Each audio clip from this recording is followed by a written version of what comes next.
All right, lads, welcome back to me podcast, Cheaper Than Therapy. Mick Thomas here again. Thanks for checking in, coming back in. I do appreciate all the likes, subscribe, the shares. It means a lot to me. Today on the show, I'm very, very honored, very excited to have this gentleman, comedian, hysterical, one of the most watched comedy specials on Comedy Central. And now, for some reason, he's a fucking TikTok legend. Please say hello to my friend, the very funny Mr. Paul Virzi. All right, mate, how are you? What's up, Mick? It's great to be here with you, buddy. Thank you for that. No, man, it's good having you. And it's like I mean everything that I say. It's like your stand-up, and I didn't really get it. I've seen your special, and I never got a chance to really see you live. You know, it's like two ships passing in the night. And I went into Gotham at the end of last year to watch you. You were headlining there, and I was like, holy fuck, man, this guy's comedy is just my style. Like, I love that type of comedy, that storytelling, truth telling. You know, it's your comedy is fucking unique, man, and it's honest and it's great. Oh, I appreciate it, man. And you know, I think, you know, too, you're the type of guy, and just so your listeners know, when I met you in Los Angeles, actually, when we were going for a meeting, just talking to you in literally like in the waiting room, and when we were sitting there before we went in to go for our pitches and all the stuff we were doing, I was just like, yeah, man, this guy gets it, and this is like the type of guy that like I like to talk to, and I could tell, you know, even without hanging, even without being in the clubs, it's just one of those things where you know the game, Mick. Like, you're around and you watch comics and you hang out, and all of a sudden you see somebody, you're like, oh yeah, I could fuck with that guy. That's the type of guy that I get. Right. I appreciate that too, man. And you know what's funny? I don't talk about it on air because you don't know who listens and what way they take the story and whatever. But I do tell people that, you know, when it comes up, that story about being in LA, and just like, when, I don't know if you remember, we were just about to go up in the elevator, and they sent an assistant, and everyone in that building was fucking gorgeous. Like, and it's just, we're just rough East Coast guy. I mean, I'm from Ireland, but like I was born as a stand-up comedian in New York, so I always consider myself an East Coast comedian. Right. And it just, when this kid got off the elevator to get us, I remember turning to you going, how fucking ugly do we feel right now? Like, it was just disgusting, man. Look how at ugly. These two monsters coming in here. Fucking no. I was like, holy shit. I never felt so out of place in my life, man. Oh, in my life. And I'm talking about you. That was so funny. Me and you were like looking around, and like I didn't even know if I could like ask for water. You know? Yeah, no. You're just dehydrated, and you're like, you want some water? Yes, please. Oh, look at this needy fuck. Oh no, that was so like, you know what's cool too? When you go in for something like that, like when you go in for a meeting or like to pitch a show, and you're at like some sort of studio or production company or anything like that, you're kind of like, and this is another reason why it's like when like, because me and you, I think we're kind of similar. It's like, you know, we're family guys, we're guys. You know, everything the industry hates. Yeah. And, you know, but like, you were the type, like, I think you went in for, I don't know if you remember, you went in for your pitch first. Yeah, and that's right. I remember being like I remember being like, that's like a nice guy that like you hope, like I was like, oh dude, you know what? Hope this guy gets something. And I hope, and usually not that it wouldn't be the other way, but when you know like how somebody is and what they're kind of like, what they're about, it's totally different, man. Yeah, that's 100. Like, and there's a lot of guys like there's two guys that I know that have kind of just at some stage in their life took off or went up to the next level, and I heard guys. Well, one is you. I'll go straight to, because I'm off social media for about 2.5 weeks now because I just need a mental break from it all. Yeah. And every time I'm on there, it's just you. It's just positivity, moving. And I'm like, God damn, man, is that a fucking nice guy who just deserves what he gets? Who you worked for it, man. It's fucking, you deserve it all. I appreciate that, man, as do you. And it's like, you know, we're out here fighting the fight, but going back to what you were saying about social media, I wanted to talk about that. Yeah, Now, man, as soon go as for you it. said that, I was like, oh, let me add to that. It's like, I have a big problem right now, Mick, with people telling comedians what they should be posting and what they shouldn't be posting. And especially with all this stuff going on with the protests and the riots and Yeah, COVID-19 and everybody acting like they're the expert on everything. And of course, listen, man, we're opinionated comedians, so we obviously have stuff on our mind that we want to say. But it almost feels like when I saw some comedians saying things like, hey man, how come you're not more vocal about this? Or we see you out there and you need to be doing this. And I'm going like, listen, man, I got 2 fucking kids at home. Okay. yeah, I'm going golfing with my son. I'm gonna, I'm trying to live a life up here with my wife. And I finally have a break from this or whatever break I can have, cause we're always working. And so that's why I really appreciate you recognizing that. I'll put like positivity up there because I'm just looking at it like, what's the alternative, man? Of course I can put negative shit, and of course I could, and believe me, sometimes I do, and a lot of times when I do, it bites me in the ass. But it's like I just want to put shit out there that's gonna make people, go, oh, that feels good. But we're in a place now, and you're the first person I'm telling this to. I didn't even get to tell this on any other podcast or anything, but I'll tell you here. okay, I saw this clip of this cop, this white cop pulling over this black guy, and he knew him. They were kind of like friends or whatever, I think. right. And did you see it or no? I honestly couldn't tell you, man. I've been so off Oh, of you've that been off. shit. Okay, I've been okay. off, yeah. Yeah, and it's a smart move actually. But so anyway, there's been with all the fuck, you're probably better off because with all the shit, man, all the hate, all the evil shit, all the back and forth, but just both. I mean, it's brutal. But there was this one video where this white cop pulls over this black guy and he goes, hey man, how you been? And he goes, good. And he goes, I'm actually pulling you over because you're driving with the child without any without a child seat. And the black dude's going, what do you mean? There's no child in the car. What do you mean? And he goes, no, you got a child in the car who's not wearing a car seat.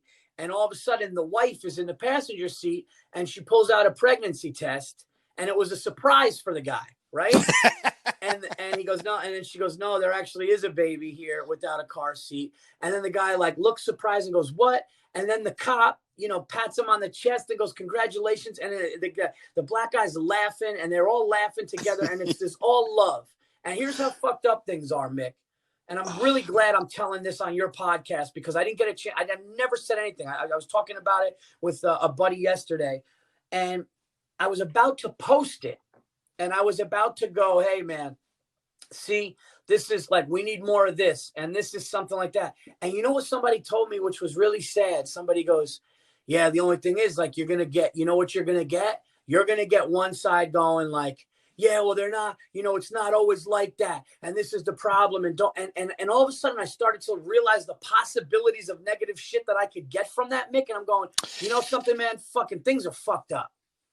Man, they will find the wrong in everything, and they're just to show, like, even going back to how dedicated people are to their sides, their left or right, whatever side they are. And it was a great experiment done. I think it was done by Sal Governale. I think he did it when he was with Stern, and I think he did it on the street where he went up when Obama ran against Mitt Romney, I think, and he went up because who are you voting for? Obama.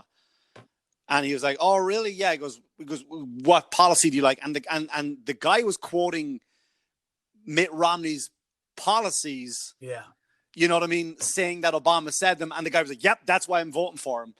And it's like, if you turn and say, "Well, actually," and they never called him on it, which was kind of the strange thing about the sketch or whatever, or the experiment. And I think if they had called him on it, what would he have said? The guy would be like, holy shit. I did. Like, people just don't give in on either side of it, man. It's fucking, and just the negativity comes at you like you wouldn't believe. And now I feel like I'm just a child. Like, I would come home, my dad would put on the news. I'm like, I'm not watching the news. I'm 10. And I would leave. Yeah. So now I'm the same. I'm just like with my kids now. Like, I don't watch the news. I don't go on social media.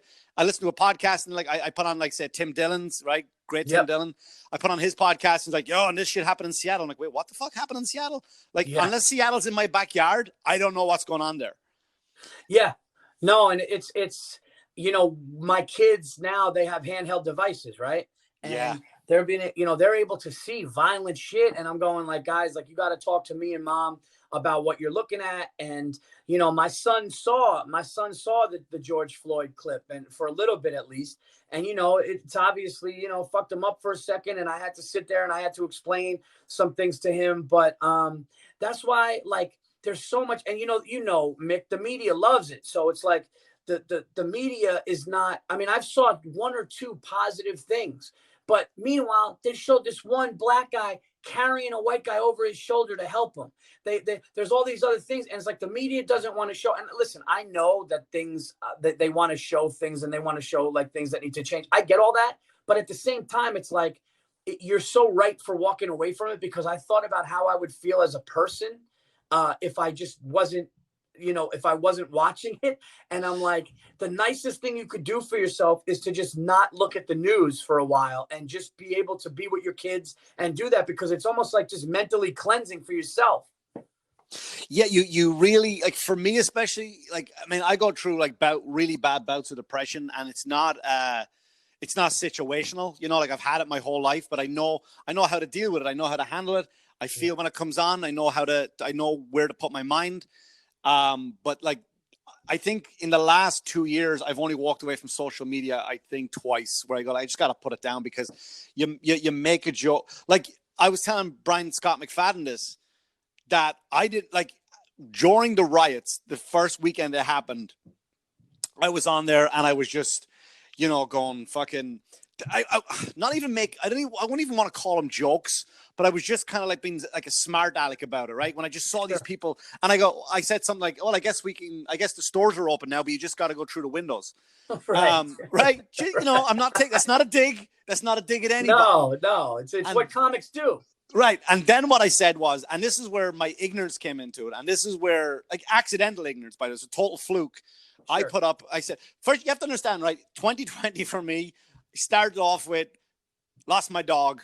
My dog died. A few weeks later, my dad died, right? Then I had, like, I'm going back and forth to Ireland for just nothing but problems. This shit hit. The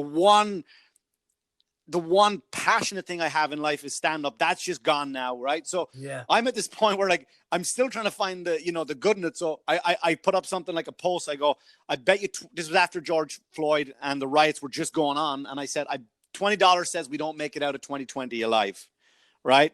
Yeah. Now, all of a sudden, I get this influx of just, you hateful, you piece. And I was like, wait, what? And then McFadden tells me, he goes, yeah, you didn't know that he was trying to cash, like, he was trying to use a counterfeit 20. And I had no idea of just my total fucking ignorance. I was like, I'm done. Good night. I'm like, fucking, you can have it. Like, what, like, to get to a happy post with your stuff or something like that. Like, even my favorite comics who you love to watch are just reminding you of it. And now I gotta get my machete and hack through this forest full of shit just to find, oh, there's Virzi. Hey, what did you do today? That's fantastic. Right. And then I scroll up again, and like, now I'm buried in more shit, and I gotta hack through it. I'm like, as fuck. And then next thing I know, I'm just snapping at my kids for no fucking reason. Dad, can you open this? Open it yourself. Like, it's like, what the fuck? You know, my kids are the best. And I'm like, they don't deserve that shit. Like, fuck, I'm out. Dude, that is so, you know what? That's so honest and funny and true. And like, you're just making a joke and you get bit for it. But like, that's the thing. You know, we can't say anything. Dude, I made a joke one time about, like, my atheist friend, like, who like does the sign of the cross when there's turbulence, you know, and I'm like, you're full of shit. Yeah, just in case, right? Dude, I talked about this on my podcast with Sal that's coming out today, actually. And dude, thousands of comments. I'm not talking about views, comments of like, yeah, you piece of shit. I guess what is it? What do you pray to Santa Claus in the sky and all that? I go, first of all, I never even said what I believe. Second of all, whatever I believe is my business, but it's like, I'm joking. And the thing is, when you touch on something that is so, like, like silly. And of course you don't mean it. And it's also like, and we are comedians, man. And it's like, you know, look, you want to go after somebody who is physically abusive to people. You want to go after somebody that's that treats people, constantly treats people like shit, and it finally comes back and bites them in the ass. Then that's great. But when a comedian does something that they're just trying to deal with whatever's going on, and they throw out something, whether it falls short and misses, or whether it's super funny and everybody loves it, it's like, that's kind of what we do. And we live in a world now where I've realized, and Mick, let me tell you something, man. And I mean this, dude. I mean this seriously, wholeheartedly. The amount of things that I've held back, the times I'm biting my tongue. There were times where I've had things written on Twitter. I've had things written on Facebook, and I'm just like, I'm not going to do it. The last time I did something, it was on, I was fighting with somebody. This was like right before COVID-19 and right before something. And and I realized something. And here's the other thing. Some of these haters and some of these assholes, they just want to be a part of the talk. They just want to be in it. It's almost like they're like this faceless person behind a computer, right? They're just faceless, and they don't, nobody knows them. They have 15 fucking followers, yet a comedian that they have access to now, because we're all on social media, says something. And then now this motherfucker thinks they're going to come in and they're going to just be able to be a part of it. So when you acknowledge them, you're almost putting them at that level. And I've realized, I go, unless it's something that we could and listen, I don't want everybody to agree all the time, because I'm going to say some shit that people aren't, but I don't need to invite a fight when it's like, I've literally my kids are waiting for me. My kids are waiting for me to go outside and play basketball with them. My kids are waiting for me to color and draw with them. And I'm fighting with some guy named fucking Ted in Arizona that I never fucking met.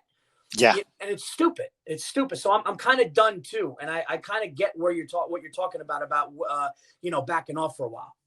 Yeah, man. I mean, I think you're definitely smart enough too, like, to not get, because all they are is like guys shouting from the back of a mob. You know what I mean? You see, like, exactly. You see in that's Simpsons, actually the perfect way to say it. You see it sometimes, like in the Simpsons, right? And it's like, someone's on a platform talking, and then someone just yells, like, or if you see two girls talking and someone just yells in the back, "Kiss!" Right? It's like you don't see who said that. You just know some fucking coward who's hiding in the middle of a fucking mob. Dude, that's the best I've ever. That's actually the best example. Yeah, it's just a guy going like, dude, I was in Arizona performing, and one of the comedians there said, hey, me and another comedian just walked on a protest. Like, we just wanted to see. There was like 100 people gathering on one of these streets in Arizona. Not a big protest, anything like that. He just wanted to see it. So, and he goes, dude, you know what it was? He goes, we left because it was just a mob of people looking at every cop going, fuck the police, and pointing at them. And he goes, to the point where it was like, A, we're not getting anything accomplished here. And B, it literally was just like an angry mob. And it's like, you're not really, and that's why I love your example, because that's what it is. They're just yelling from the back and they want to be a part of it. And then when you do, and Mick, I've called people out. I go like, one guy was like, yeah, people like the one thing people didn't, the negative thing about my special was the only negative about my special was the Trump jokes. And they're going like, yeah, I thought Paul was, funny. He was moderately funny until I realized his Democratic agenda. Meanwhile, I'm not a Democrat. So it's like, so what I did was, I'm not a Democrat or a Republican. I'm just a fucking middle of the road, logical thinker. And I don't put myself with a party. I look at things. And one guy said something on Twitter, pissed me off. I actually went at him. I go, hey, man, I don't know if you paid attention, but I'm actually not a Democrat and your thing is wrong, which I shouldn't have done. It's a fucking stupid move. I just was that angry. And then you know what the guy said, Mick? The guy goes, oh, man, no, Virzi, I'm a fan, man. I'm just messing around. I'm going to check it out again. And it's like, yeah, because he just, it's almost like a laptop talking. It's not even a human. Yeah. And that's the thing too, man. Like they will attack, but they'll attack just the wrong part of it too, without even listening to the full fucking story, listening to the full. That's always the funniest too, like when you come after a show, and I've had it once or twice. Like, I didn't like the fact that you made fun of disabled kids, and I said, hold on a second, because she was walking out. I go, when did I make fun of a disabled kid? You know, you said your son with the ADD, and I said no, I didn't. I didn't say my son had ADD. I said my son was diagnosed with one of those American things with letters. I said that's all I fucking said, right? Now, It's a great joke, right? But I'm like, how are you going to take that to say I mocked disabled people? Yeah. Do you know what I mean? Yeah. And then there was another time where like I don't fucking do those bits anymore, but I tried something once at the comic strip, and I was at a dinner, and my wife's family had they have like a lot of vets in the family, like a lot of seniors. So there's this old guy, and he's sitting next to me, the nicest guy, the funniest guy. I think he's a great uncle or something, and he had like a Korean War hat on, a Korean War vet hat. And I said to my guy, I turned to him and goes, I didn't know they sold merch at those wars, right? Yeah. And right, so and I kind of tried to tell that on stage. I tried to make it work, like guys in the fucking shit shooting, and someone like, you know, go over there, get me an extra large fucking whatever it was. And the joke fell. The joke didn't land, but it's fine. Yeah. But I just remember this guy came up to me and he's like, you know, my father served. You know, you really shouldn't disrespect. I guess, but I did. Like, I'm not like, you're not listening to the joke. You're hearing the words. Yeah. Veteran.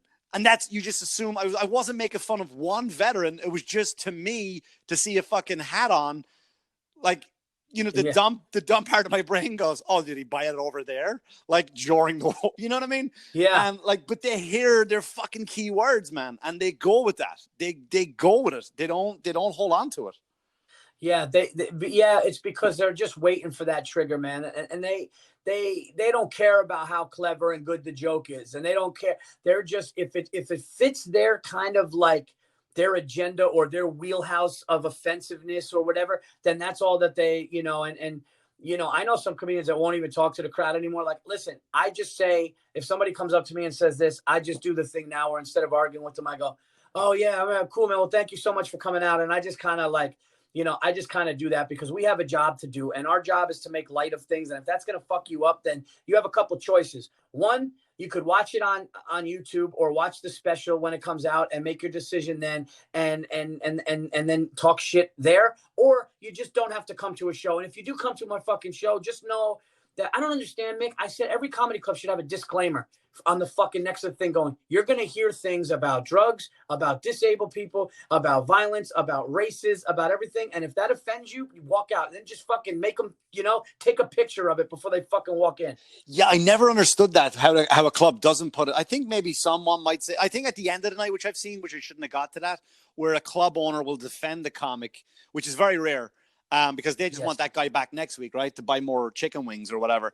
But usually, like when they do defend the comic, you know, it's good to see, right? They'll go, oh well, you know, it is a comedy club, and it's not always for, you know, for this, that, the other.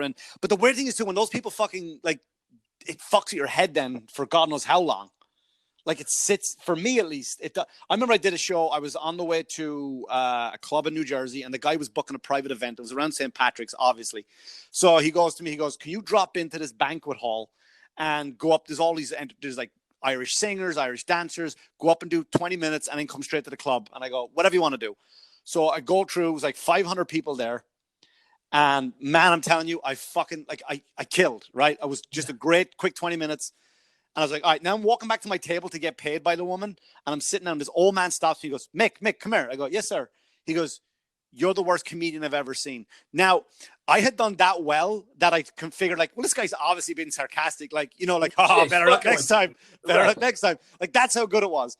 And then he goes, no, seriously. I'd never seen anyone so bad in my life. And this is an old guy. And so now I'm driving back to the club going, what the fuck happened? 499 people love me. But this one guy, I'm like, what the fuck happened? Now I'm going to go bomb in this club. You know, now I'm going to fucking go bomb because this one guy was up my fucking arse all night about it. It's just horrendous, man, how they mess with your head. Yeah. Horrendous. What you know what it is that we all doing this, we all have like insecurities, right? Oh, of course we do. And that's obviously a big reason why we do it. For whatever reason, we went through something. I was actually talking to Bill Burr about this last night, about like how fathers are a huge part of, you know, people's fathers are a huge part of what we do. By the way, man, I'm sorry about your loss. Oh, cheers for that, man. Thanks You so much. know, you know, just either whether it's acceptance from a family member, whether it's something traumatizing that happened, we do what we do for a reason. And that's exactly why our brain focuses on the one guy not smiling when everybody else is laughing their ass off, because to us, we're more concerned. That's how fucking nuts and insecure a comedian is, that we're more concerned with, forget the 500, 600 people that love us and are going to send us the one guy going like, fuck this guy, who booked this guy. We're more concerned with pleasing that person. And it really is our thing. But I've gotten to the point now where listen, it took me probably longer than it should have, but now I'm at the point where there's like a defiance I have, where I'm like, you know, something good. And this is something that, I know that like I would watch, like I had the fortune to open for Patrice a couple times. Oh, wow. And rest his soul. And I would watch people get up and walk out. And a lot of times it would be like women, because he would say something always hilarious. And I'm realizing, and we've said it before, those were never going to be fans anyway. So it's like, weed them out. So it's like, when you do something, that guy coming up to you, Mick, and going like, oh, you're the worst comedian I've ever, for whatever reason, whether he was just trying to be, you know, malicious or Sure. fucking or whatever, it's almost like good. Then you know what? You know what you just won? You won the award of never having this guy to ever be at your show again, never having to deal with him again, and then moving forward with the people that actually do want you there. But we're so fucked up and insecure that our mind doesn't go there for now. But now I feel like I'm finally like, you know something, you didn't like me, good. We don't have to deal with each other anymore. You know what? You're the crazy girlfriend out of my life. Fuck you, you know? It's that scene from A Bronx Tale. Over to $20, right? Now he's out of your life for $20 now. Who gives a shit? This guy owes me fucking money, and he goes, "Well, what do you now? He's out of your life. It cost you 20 to get that guy out of your life." And it's like same thing with the audience. Yeah, exactly. It's like you weren't going to be a fan anyway, because if the things that I said made you think I was terrible, then you don't have to watch my stand up anymore, and I don't have to talk to you anymore. Yeah, fucking good luck to him. Good luck to him. Good luck to you. Yeah, and you know what? Find happiness wherever, because if you can't at a comedy show, when 500 people did, then I feel bad for you. Right. You know. And listen, what I wanted to talk to you, man, is you just got back from performing in Arizona. Yeah. Right. So I'm like, oh fuck me, I gotta find out. You are now the Marco Polo, the Chris Columbus, the James Cook of exploring. Yeah. I was like, I want to know how like were you rusty? Did you do COVID material? Did you not? Did you address it? Did you just move on? Like what how did you do it? I'll give you the whole thing. Give you the whole thing. So what happened was, when I found out that I had the antibodies for the virus, I was like, look, you know, I've been home a while now. Okay. All my family had this thing, and we're okay now. Thank God. We talked to doctors, and I have the antibodies. They were like, do you want to donate blood? If you donate blood and plasma, you could save up to 3 lives. I was like, absolutely. We're waiting to schedule for that now. We have not done that yet, but you know, we found out that we have antibodies. So what I did was I just hit up my agent and manager, and I'm like, look, you know, yes, a little bit of money during this time helps. Yes, you know, getting back out there and doing it again is really more important. Like I had the hour. Luckily for me, Mick, the hour I was touring with, and I had it, and we were ready to go, and we were ready to start talking to platforms and networks and all these different things. Right. And then the pandemic happens. So that was actually, believe it or not, a plus for me, because had the hour come out or the special come out, then now it's like, now I'm months and I literally have nothing. So I'm just going to go on and bomb. But since I have the hour, I just hit up my agent manager. I go, listen, I got antibodies, and if there's any place that will have, you know, like, I'm ready to go. And they literally came back like that day, the next day, and they were like, oh, we got something July 4th. And I'm like, wow. You know, that's that weekend. You know, first of all, it's already going to be half capacity. Me and my family are always together. That's not going to work. So then they came back the next week, and they were like, hey, man, I know it's short notice, but same club, Arizona, the owner, you know, it's a great, like, they're really, really good at like running it. They run stand up live in Phoenix. They run the Tempe Improv, and now their third room, which is about a year old, is Copper Blues. And they were like, it's June 12th. Do you want to do it? So, you know, I had a, discussion with Rory, our manager, and, you know, and I was like, look, I'm ready to go, and let's book the flight and let's do it. That, the money is cool, and more importantly, getting on stage.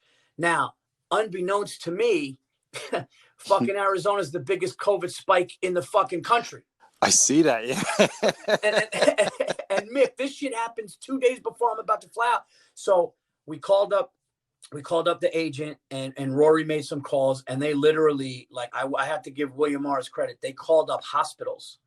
They talked to hospitals. One hospital out there was like, no, we're still okay. Another hospital was like, oh, starting to fill up. And it was the difference between the suburb and the city. Luckily, I was a little bit in a suburb, but after talking to everybody, talking to the club, we just decided, you know what, we're going to be super safe, and I'm going to go ahead and still do it. So I fly out there, get to the hotel, clean, wear the mask, do the whole thing, go to the show. And I got to tell you, dude, I got on stage that Friday night. It's half capacity, but it's packed because right. I mean, and who knows?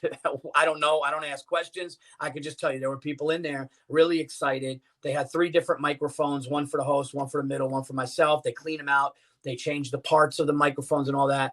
And dude, I went out there and I did about, what did I do? I did about maybe a minute or 2 on what was going on. I was just like, hey, one of my opening jokes, which I just felt was perfect, was when I said, I beat COVID. Thank God, me and my family had it. And then I happened to fly out to a place that has the most, so I kind of was just kind of breaking the ice that way.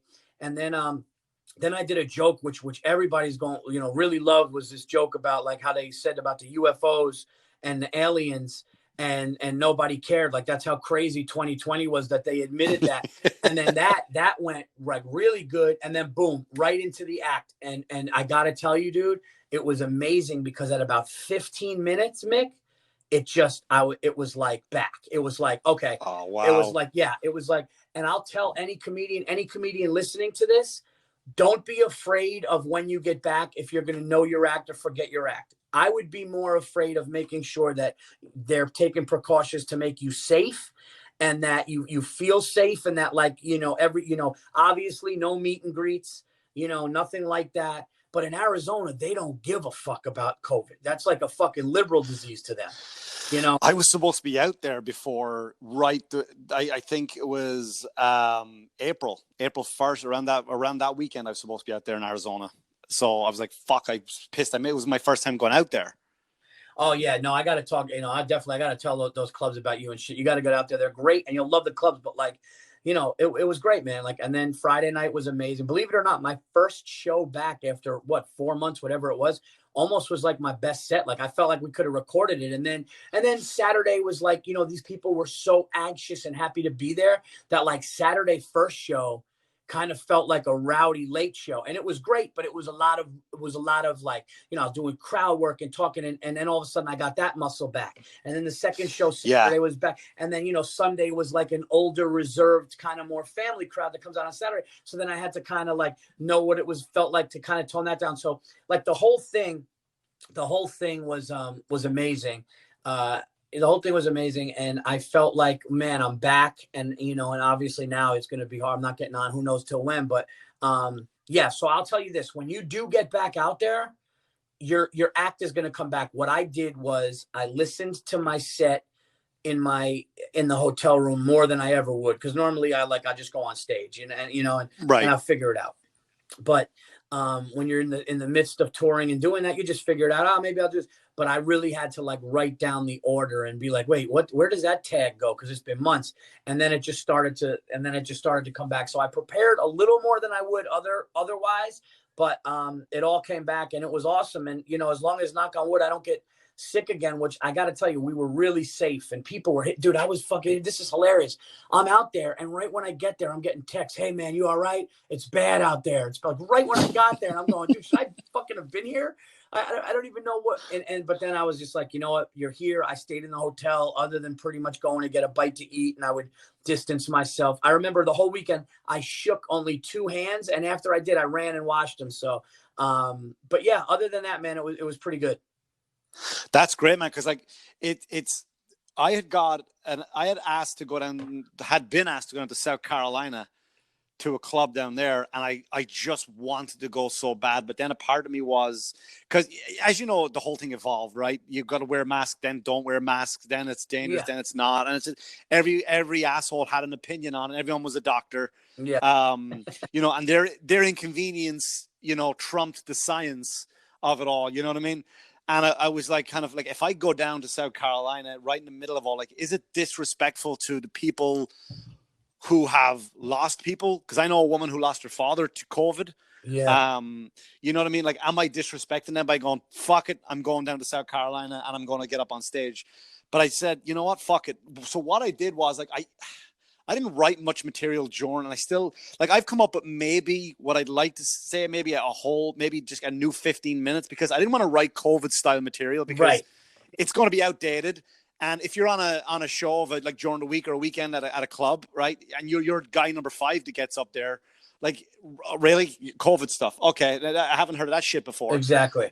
You know what I mean? And because it changes so much too, it's like, do you want to fucking waste your time writing about something is it going to piss the audience off because they're out to get away from that shit, and you're just going to fucking push them right back into it? Right. So I got a few bits that kind of came out of just started off talking about it, and then like that kind of, like, you know, just interactions now because of COVID with my son. I'm like, fuck you, let me tell that story. Or because my son was doing homeschool, and I get into this fight with my wife where one of us had to leave the house for the night. I'm like, oh mate, that's no joke, because my son was, it's a long story, but he was learning something in school, and then I like, really, this is like the type of shit they're teaching their kids, and she was like, and she's this way, and we're going back. I go, I'll leave. Good night, good leave, and I fucking went to Walmart for a few hours, and it was just, yeah, that's how bad it was. So I'm like, all right, do I talk? Like, where do I put my? So what I did was I sat down and I wrote out my hour word for word, which is something I normally don't do, because I kind of write on stage, and then I listen to my set the next day with a fresh, because, you know, when I write on stage and I record it, let's say if I have a fucking great set, now I'm listening, if I listen to it on the way home, I'm listening to it with ego. Like, you're the shit, you just fucking killed. That joke is perfect. And then if I bombed with it and I'm driving home, listen to it, I'm like, you suck, you should fucking quit. Why you listen to this shit? Yeah. So I listened to it the next day on a fresh pair of ears on very, very neutral ground. And then I kind of like add more tags and then go back out and try them. So I just wrote out my hour with new taglines. And it was a small part of me going like, man, will I fucking forget my jokes? And I had to pause a second, but then I got back, and I feel I made my hour stronger, if anything. Yeah. You know, and that's my new goal now, is when I get out there, just to polish it down and just let's see what we can do, if we can try to get it sold somewhere. I'm going to get it recorded and see if we can sell it somewhere. That's my goal now. You know what, man, that's exactly why you're going to be successful, because, like, you know, anytime I talk to somebody about this business and I really want to give advice, I go, man, you know what you got to do? So many comedians are fixated on the wrong shit, Mick. Everybody's fixated on, I got to get into this room. I got to do sets in the city. And it's like, no, you don't. What you really need to do, man, is you need to have long-term and short-term goals. And if a short-term goal is, to get an album recorded in that year or whatever 18-month span, if that's your short goal is 1 year to get the hour done, then you focus on that, and then everything else is kind of gravy. And then the long-term goal is where you're going to be in 2 or 3 years from there and what you're going to be doing. And when a comic's mind is there, and when a comic's mind is like, I remember 2015, my goal was, I'm shooting an hour album. I'm going to shoot my first album. And I did that. And then after that, a couple of years went by, and it's like, okay, well, now it's time for a special. And I just focused on the jokes. I focused on going on the road and stretching it out. And I focused on working on the bits in the city when I could. But it's not, oh, I'm just going to go run around doing $25 spots around the city to pay rent. I know some people have to do that, but the shit that you said, it's really, you know, and I don't listen back really. The only thing, what I do is I'll record my set, and then I record it only for the moments that I know were new and where I added. And then I'll listen to that, because I know the other ones will sometimes be either sharp as the sharpest knife, or that night I just might have done it differently or whatever it was. But the shit that I'm gaining from the set, and yeah, I don't listen, and I never ever listen to something that was like, if it's negative, I'll just be like, you suck. and I'll be like, you fucking suck and this stinks. And then I'll just laugh it off and be like, all right, the next time I do it, I'm going to do it the way, that I want to do it. Yeah. And I guess everyone's got their process on it. But yeah, just to the guys who bounce around, and like you said, some guys need to do that. But man, like I said, it's like some of the things I've done, right? And I'm not just saying it because you're on here, but I watch what you're doing, right? And I go, all right, obviously I gotta follow a fucking plan. And I am structured. I'm very disciplined in my, because the days are long over. I'm just gonna go up and kill and feel good and go up with all the hits, as if you want to call them that, right? Right. And then I walk out and go, yeah, now I got the admiration of a line of people saying goodnight to you, taking pictures, and because I had such a great set. But I'm like, no, fuck that. I gotta put all that shit behind me because I know I can do that. Now, for me, I enjoy bombing because I know I need. That's where more of the work needs to go. Right. You know where it's leading to. Yeah. And I love that. But when I watch someone like you, man, and again, I'm not just saying it because you're here. I'm like, all right, I'm fucking chasing, like I'm running behind like what you're doing. Like I don't have shit online because I was told don't post. I've got one set online, I think, right? One set from when I did that show years ago, live at Gotham. Mm-hmm. Right. So I have nothing online because I was told don't put your stuff online. Right, by old veterans, and I was like, all right, I'm not going to do it. And then I come out and I'm hanging around. Like now, I see people like you're out there, right? Andrew Schultz out there, fucking Liz Milley. I've talked to Liz a lot, and it's like these people just have content, constant content. I'm like, fuck it, I just gotta.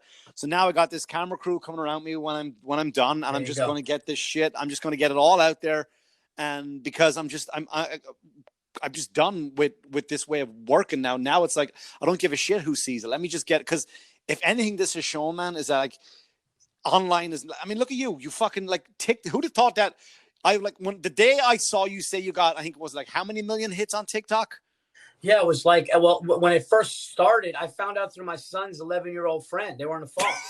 And I hear my son in the fucking kitchen with his friend James, and James is going, Lucas, do you have a TikTok account? And my son Lucas goes, no. And he goes, Dad, do you? And I go, no. And then I just hear his son's voice just go, well, he's got like 2.1 million hits and 660,000 likes. And I'm going, what? And right now it's 4.2 million views and 1.1 million likes. And I had no idea. So what Comedy Central did was they put my joke about Star Wars and my daughter, the lightsaber joke, they put it on May 4th on the thing, and the thing starts to explode. I don't even know about it. But then that made other jokes on their on their Facebook explode.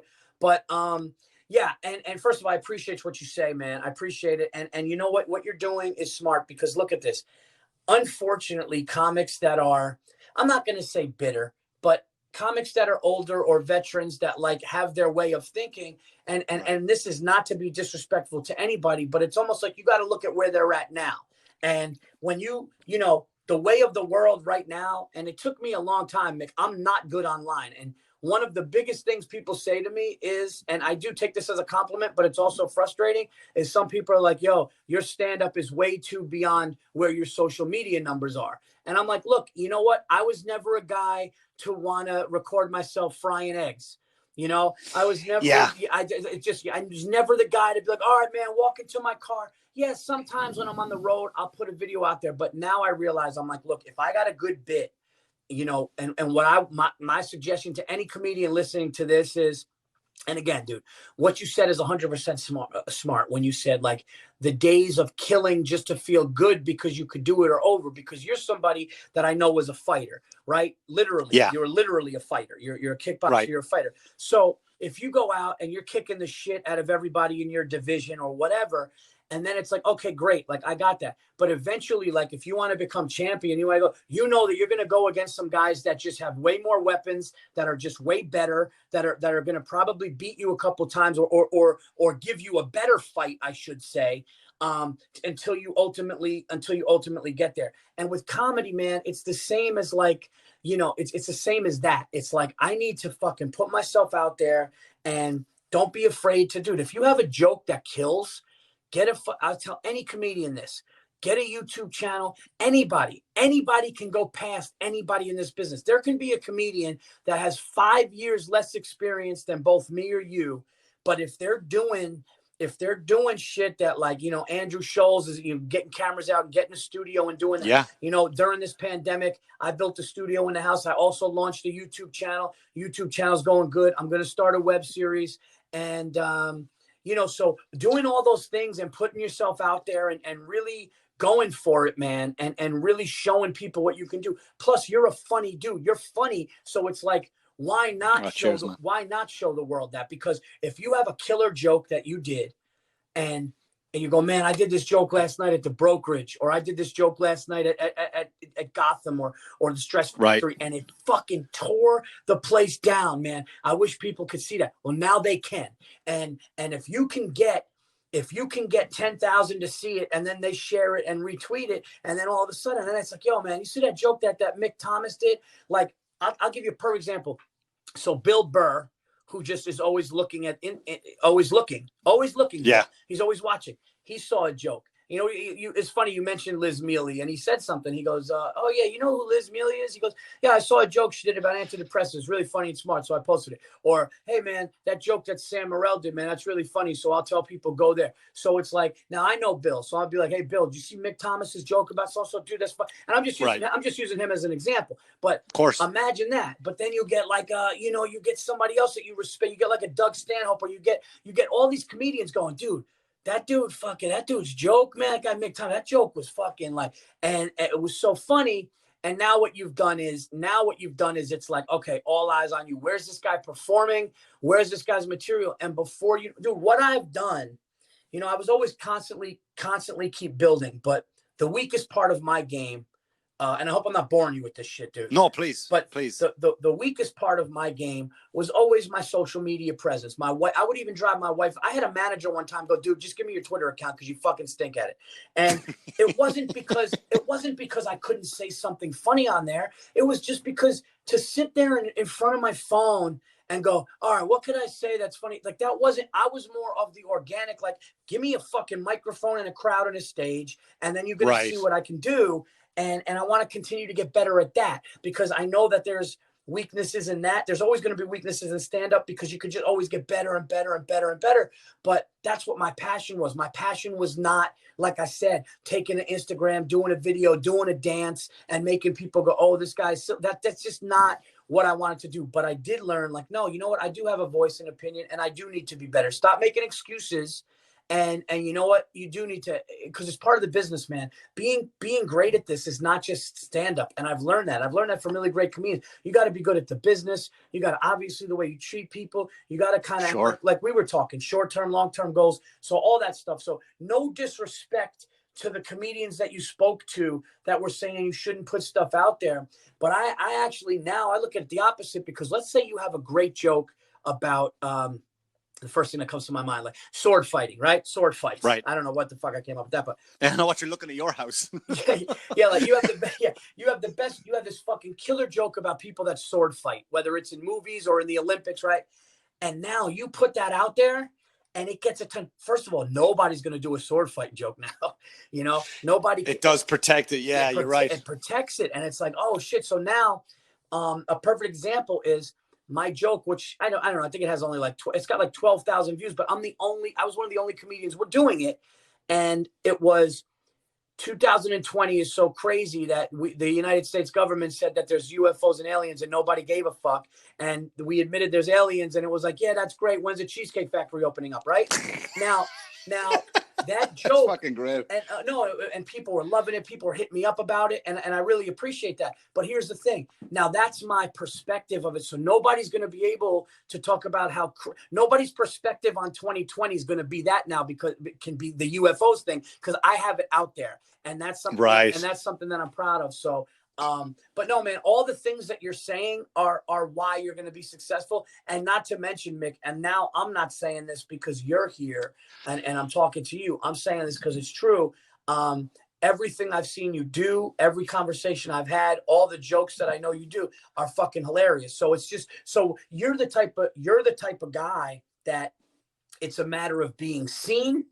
It's a matter of getting it out there, being seen and throwing your shit out there for people to see, you know, how fucking dope you are, because the quality is there. And but if the eyeballs aren't, it doesn't make sense. Like you could be the funniest motherfucker. I mean, I'm sure there's probably somebody somewhere sitting in the world that's funnier than everybody, but he's just sitting there. Yeah, you're 100% right. And I appreciate you saying that, man. And it's like you said, though, like even one of the reasons too I took a break from the social media is also to reevaluate my social media. Like I look at my social media, it was like I was putting stuff out there just to put it out, right? Like I look at someone like one of the nicest guys out there, Tank Sinatra. You know Tank? I have friends that know him, but I don't know him. Right? Nice guy. 4-point-something million followers for putting up memes. That's not disrespecting him. That's what he does. Yeah. Right? So then I'm like, fuck it, let me just put some dumb memes up on the thing. And the first one what I really created was a picture. my dad died a few weeks about just before the COVID. So my brother sent me a picture of the grave. Now, when you go, I don't know what's like done over here because I never lost anybody over here, thank God. But in Ireland, the way it is, when someone dies, they put them down. They don't put a headstone up for 6 months because they want to let the dirt settle and all that stuff before they can put a headstone up. So my brother sent me a picture of the grave, how he cleaned it up, put flowers on it. So I stuck that picture up with a meme on it and said, geez, my dad is taking this quarantine a little seriously. Or whatever, a little too serious. Can't remember. Yeah. And again, that's so disrespectful to you. I'm like, for fuck's sake. So I was just sticking memes up there. I'm like, now I'm going to go through all my fucking social media and just delete the shit that I'm embarrassed about and only put up content that I want to be known for. You know what I mean? Right. Like, I don't want someone like see a poster. Oh, Mick Thomas is coming here this weekend. Who is he? Never seen him before. Let me go onto this page. What? Some fucking cat falling out of a tree. What? Right. Like, you know what I mean? So like, I just going to do a whole fucking, this whole quarantine for me personally has been a blessing. I got to spend more time with the family because I was running myself fucking ragged, man. I was just doing too much. I was chasing too much. And I realized to work smarter, not harder. Yeah. Well, obviously you got to work fucking insanely hard, but you know what I'm trying to say. Be smart with my time. 100%. I went back to school for Christ's sake. Well, I was like, let me fucking get some education while I'm here. Nice. Spent all the time with my fucking kids, learning Spanish just for the sake of it, played more guitar and just really fucking evaluating everything, man. And I'm in better shape than I've ever been in because like the only two feelings I've ever got in my life of just pure satisfaction was fighting and stand up. And the second I moved over here, I wasn't fighting, said, fuck it, I got to fight. Straight into the Golden Gloves. 2 years in a row. Fucking loved it. Stand up started. I'm like, all right, now I can say goodbye to fighting. But then when I lost stand up, now I'm back training like a fighter again. Right. Like it's insane. 5 to 7 miles a fucking day running unnecessarily. But yeah, like a fucking moron. I'm like, who am I fighting? Like, who am I fighting now? That's great. One kidney like an asshole. Like, I'm like, running around like a fucking lunatic. And it's just like, I'm using this whole fucking pandemic, man. I think the funniest thing of all that is that you were like, fuck it, I'm going to learn Spanish. That's that's fucking hilarious. Like, that's just such a funny, but no, man. And that's exactly that. But that mentality, your children and family are lucky how that mentality, dude. I fucking built a podcast studio in my house. After I got COVID, man, and I got out of that, I was like, all right, man, I got this room in the garage. Let me gut this thing and paint it. And then I was like, what do I need to do? And then I talked to a guy that wanted to produce my show, and we started doing the Zoom podcasts, and that started going up. And I said, we launched a YouTube channel. The YouTube channel went this, and then unbeknownst to me, I find out about the TikTok. So we're putting out more videos and we're doing it. And it's like, I remember, you mentioned Scholes, and what's smart about Scholes is he's got that like motivational thing where he said something really smart, and he goes, if you wanted to do something, now you got the time. If and he's right. And I was honestly thinking like that. I'm like, yo, if you wanted to write a screenplay, you had 3 months to write a movie. It's like, there's no more excuses. And even if you go out, you take the kids out, you do something, when the kids are in bed and your wife's in bed and now you're not on stage, you and a buddy, or you and your buddy who writes, you want to write a movie or you want to write a television show, you had from late March and it's still going on. So you can still be writing that, or you could still figure out, where was my online presence weakest? Let me get that stronger. And the fact that you did that is why, because there are some comedians who are sitting on a couch turning into fat fucks, and they're waiting and they're not right and they're not ready. And that's going to be evident when this thing is over. Yeah, man. The amount of people come back to me saying, "Hey, I got to watch all the Sopranos and Game of Thrones." I'm like, you lazy motherfucker. That's all you did. Yeah. That's all you fucking did is more television. Yeah, that's what you took from this. Yeah, I literally, like I tried to watch shows. My brother talked me to, the only shows I watched was one season. There's only one season of Hunters, which was 10 episodes. Me and my wife watched it at night. And I watched Ozark, but I don't have time to watch. I never watched Game of Thrones. I never watched Breaking Bad. I never watched that shit. First of all, I don't have the time, but I would rather do something with my family and then be creative than to sit around and do it. Now, what I want to do is the shit you're doing, where I want to run and because I want to drop. My goal is to drop, and I think I could do it, but my goal is to drop like 15 to 20 pounds from now until like first week of August. Like that's what I want to do. You can do that, man. Very, very, very, very easy. Very quickly. Yeah. Very quickly. If you do it smart, man, without killing yourself, you can absolutely. I gained weight this week, because I don't know what it is with the way I had an overactive thyroid, so I used to fight all different weight classes. I never had to cut weight, but if I ever wanted to, I would go, all right, that's the way you want me to do. I'll just make an adjustment. I never had to go into sweat boxes or sauna suits. Do you still eat like a fighter or no? Yeah, I do. But I'm very bland. Like I don't eat food. Like if I go out, let's say you and I are out and we go for a restaurant, I'm there to enjoy myself, right? Right. I'm not watching my figure, the calories or whatever. I'm there, enjoy the food, the conversation, everything about it.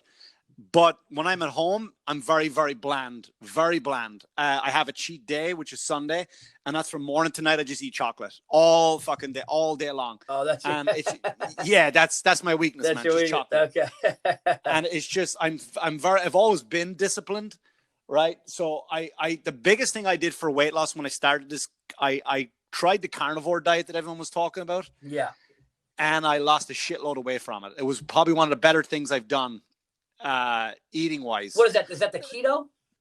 No, it's carnivore. It's a little bit more than keto. You could probably, honestly, looking back at it, even though I still do it now, keto is probably a better way to go. You'll enjoy yourself more. You have more options. But the carnivore was only meat or animal products. That is it. That is like I was on 2 steaks a day. And you lost weight. A ton of weight. It fell off. Wow.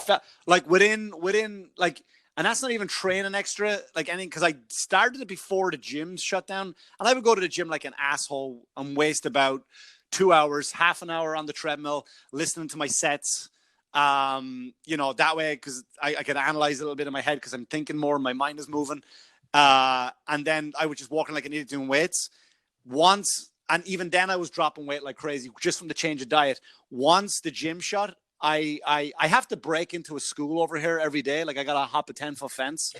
I was telling Rory this, the cops had to chase me out of there a few times because it's a running field and I run around that. But at each maybe 50 yards, there's a workout station where I could do 50 push-ups, 50 pull-ups, run, keep her next, you know what I mean? So I've been doing that now. And, but I'm talking about even when I was at the peak fighting, I'm in better shape now to the point where I call up my friend, Christian Vasquez owns a boxing club out here. I'm like, could you get me a fight? Wow. Could you get me a fight? And then I'm reminded of that. You've got 1 kidney, asshole, and 2 children. Like, what the fuck? Yeah. You know what I mean? Dude, you fighters are so funny because you guys are so out of your minds with like needing that you're just like, oh, I'm in shape. Let me go fight. It's No, but I think that's because I'm missing stand-up and I need that adrenaline. Because I was never, the only time I was afraid of was stand-up is when you do a corporate gig and there's a lot of zeros behind the 5. You know what I mean? Yeah. Like, shit. Like I have to I want to be this zero's good as opposed to just going up and doing a set and going, nah, they didn't like me, whatever. You know what I mean? Like I'm not for them. It's the middle of the day. The sound is like, you kind of get nervous then, like, because you don't want to be a fraud, right? You want to fucking earn that money. But because of fighting, I was never afraid to get on stage, ever. Yeah, you know? because the alternative, like, see, like, and that's why I think like these UFC guys, like, to get knocked out in front of the world, or to have the chance to, or to fight and in front of that many people and get bludgeoned if you do, or bludgeon somebody. I mean, what's telling dick jokes for a little while? Like, you know what I mean? It's like, yeah, it's like, that's nothing then. Man, I got knocked out in Germany, 4,000 people looking at me. And then the rule in Germany was that if you get knocked out as in not unconscious, where the referee has to jump in and stop the fight, you have to leave on a stretcher still. Do you know how embarrassing it is to fucking be carried on a stretcher when there's nothing wrong with you? Right? Just like, I got to pretend to be knocked out now just so fucking... just to make it worth it. Yeah. And then I'm like, so if someone doesn't laugh at my dick joke, who gives a fuck? Yeah. You know what I mean? It puts it into perspective so much, because there's so much more on the line, man. And it's like, I couldn't imagine some of these guys fighting for a world title on a championship stage, whether it would be boxing or UFC, with their wife and kids in the front. And there's a chance that your kid's going to have that memory of you getting the shit kicked out of you, and all that stuff. And then I'm like, yeah, I'm going to go on stage and I'm going to tell some jokes, and some may be great and some may not. And then I'm going to go home and I'm going to fucking, eat something and put a movie on. Like, what do I give a fuck? Yeah. So, you're right. Yeah. It's the risk is, but both are, Chris Rock and a bunch of other people always compared. A lot of people have always compared being a fighter to stand up, because they were saying, like, Chris Rock was like, when you bomb, it is like getting knocked out. You're up there alone. It's you kind of versus the crowd. I guess it's one of the closest things to, like, oh shit, what's going to happen type thing. But again, going back to what we're saying, the risk isn't there. But, being the beautiful thing about being a stand-up is it's really your mind versus the masses. Yeah. Which is fucking, if you really think about how amazing it is, it's your mind, your brain power, your mind, your thoughts. Your mind, thoughts, and creativity are now standing there with a microphone, an amplifier, to whether it's 200 or 1,000, whatever it is. And are you going to outwit them and make them, make them laugh and love your shit? It's remarkable, man. Yeah. You know what? If I couldn't imagine doing anything else now. Like, I could never, like, that's why I've heard some comics say they're nervous about going back, in relation to what we spoke about earlier, forgetting the material. Some guy, I know a guy who just quit. He goes, I'm done. Guy's been around for 25, 30 years. He just said, I'm done. This is my excuse to quit, and I quit. I'm like, all right, well, good luck to you. But I just can't imagine not doing this, man. Yeah. Not fucking making that connection. And that guy that quit long before this mentally. Yeah, he did. He absolutely did. 100% did. Yeah. When this is the thing that goes, see, like, the crazy thing about this pandemic, and again, I hope I'm not keeping you, but I'm enjoying. No, please. You, man. The crazy thing about this pandemic is that it was a cleansing. Do you know what I mean? And it was a cleansing for both good and bad. It was a cleansing for, like, you know what? This is going to show people how hungry they are. This is going to get people that really weren't hacking it either to step it up and start to change things, or to get out of the business because, maybe they weren't, this is one of those things where it's like, almost like a house cleaning where, and like, again, it could be good. There could be somebody that was, like you said, your buddy, waiting for an excuse to be like, you know what? I was kind of mentally done. And now this happened, and this is a sign, and I'm going to fucking get a retirement job, and I'm going to fucking drive a bus, and that's going to put me at peace, or I'm going to fucking write a book, and I'm just done. Then good for them. Like you said, good luck to you and all that. And then guys like you and me are like, all right, I got time now. I'm on pause. What am I going to do to get better? What are the weakest parts of my game that are going to get better now? And what am I going to do when everything is back that I didn't do the first time, or before this, I should say, to get better? It's all perspective, dude. And it is all hungry. There's a reason why. And I know this shit sounds corny, and I know this shit sounds cliche, but it's the fucking truth. And a lot of times when corny and cliche shit comes out, it is the truth, and it's supposed to. And it's that there's a reason Tom Brady is Tom Brady. There's a reason why Michael Jordan, and there's a reason why these fucking people that just have a fight and a fire and want to keep going. You know, you listen to somebody like Kevin Hart, and whether somebody likes Kevin Hart's stand up or not, that's not what I'm talking about. That's irrelevant to my point. My point is, you watch that guy fucking getting up, running miles a day. Then all of his whole thing is like, what's his company doing? What other projects is he doing? Getting the stand up special, all these different like that. You're like, that guy was never going to fail. That guy was never going to fail just because of, you know, all of these different people. So I look at it like that. And that's why I choose to stay, but, you know, coming full circle, what we're talking about, I choose to stay positive, and I'm not delusional. I know that I have a lot of work to do to get better. I know that I'm never going to put something out that was not better than the last thing that I did.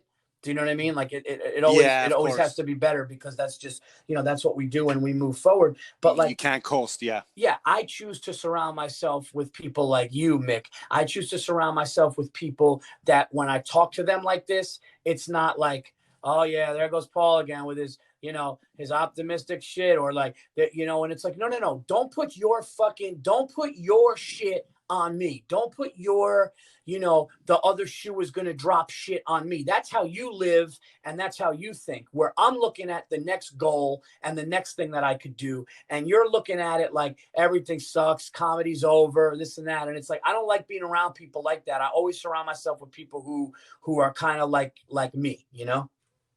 Yeah, man. And that's a great message. And it really is like, I mean, you look at the greats of everything, and I agree and disagree with a point Conor McGregor makes a lot. He says there's no such thing as talent.